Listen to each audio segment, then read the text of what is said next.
Bonjour joueurs, joueuses, bienvenue au Petit Bonheur la Chance. On se retrouve dans une deuxième vidéo pour vous présenter le jeu mis à l'honneur dans notre bar au mois de juin. Ce jeu, il s'agit de Sur les traces de Darwin.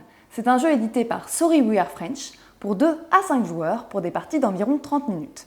C'est un jeu qui est assez simple, il est vraiment super bien conçu, il a d'ailleurs été nommé aux As d'Or 2024, il a malheureusement perdu face à Trio, mais il est également nommé au Spiel des Jahres de cette année. Je pense qu'il a vraiment toutes les qualités pour pouvoir gagner cette récompense et on va le voir ensemble.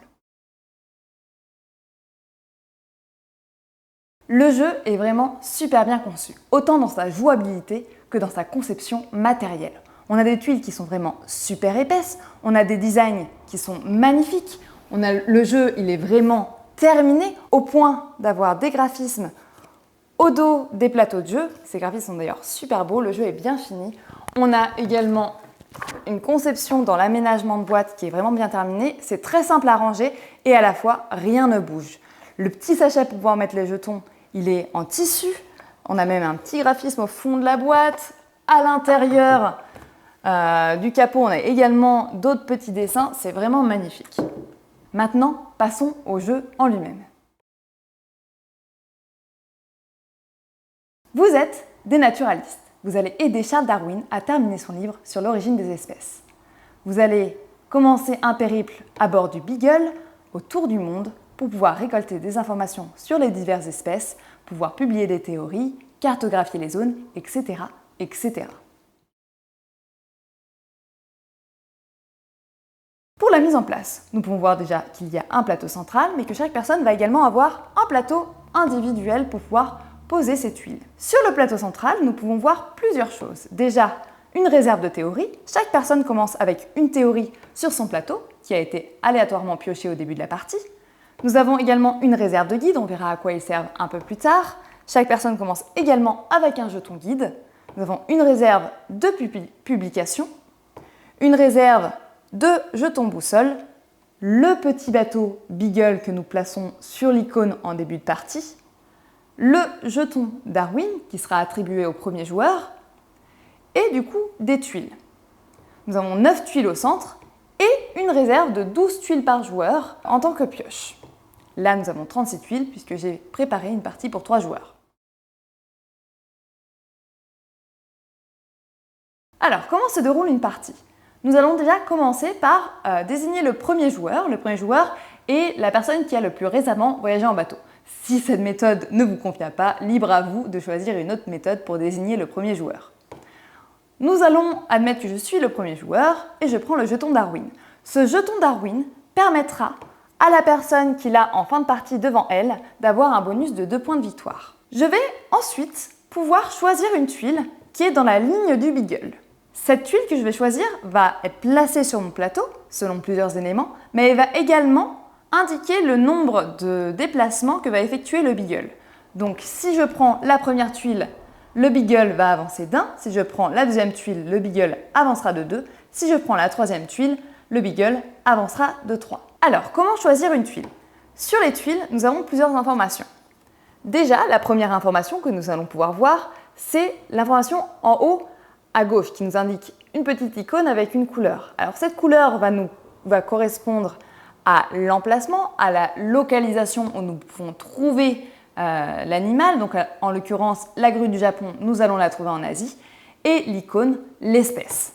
Sur notre plateau de jeu, nous pouvons voir que chaque ligne correspond à une espèce, les oiseaux, les mammifères, les reptiles et les insectes. Et chaque colonne correspond à un continent.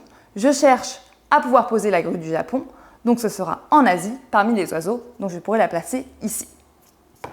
Nous avons également une deuxième information sur cette grue du Japon. Nous avons une petite icône marquée 3. Cela correspondra au nombre de points de victoire que nous marquerons en fin de partie si cette grue est toujours visible.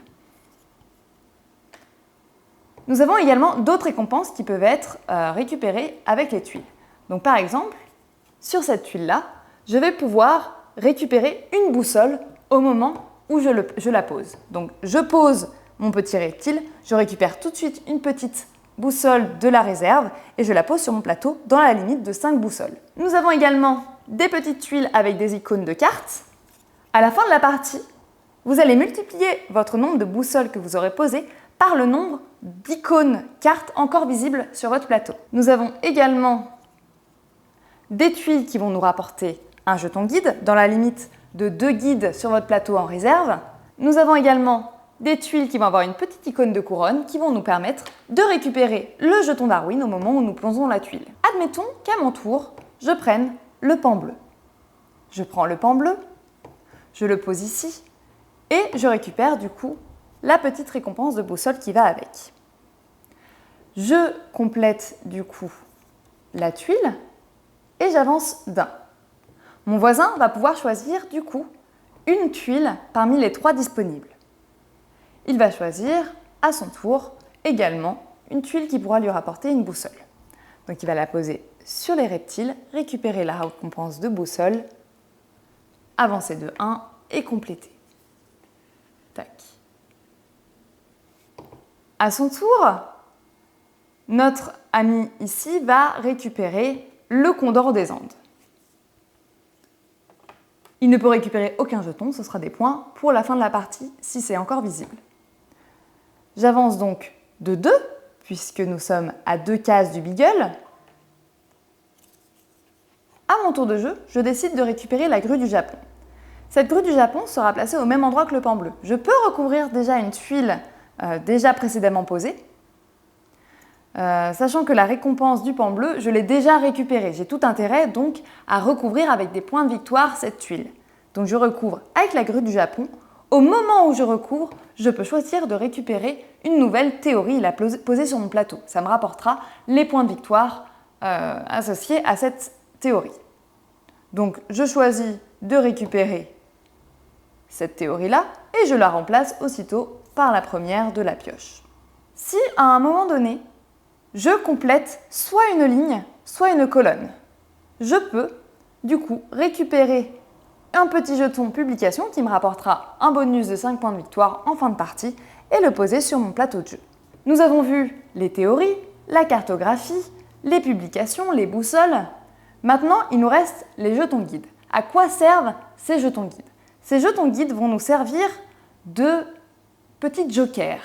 Si, pendant notre tour de jeu, rien ne nous plaît dans la ligne, nous avons le choix de défausser un jeton guide que nous avons en réserve pour pouvoir soit avancer ou reculer le Beagle d'une case, soit, du coup, d'enlever les 3 tuiles qui nous font face, les remettre sous la pioche et repiocher 3 nouvelles tuiles.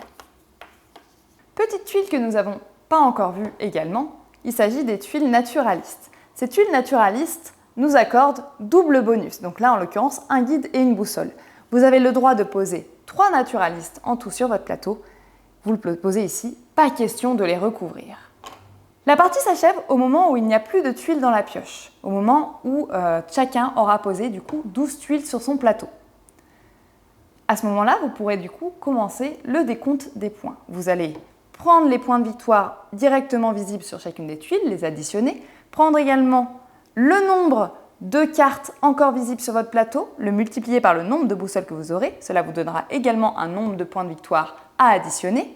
Les points de victoire de vos éventuelles publications, les points de victoire de vos théories et le bonus de points de victoire si vous avez encore le jeton Darwin devant vous. J'espère que cette vidéo vous aura plu. Le jeu sur les traces de Darwin est disponible dans notre bar dans la partie ludothèque, mais également à la vente dans notre partie boutique. Et sur ce, je vous dis à bientôt et amusez-vous bien!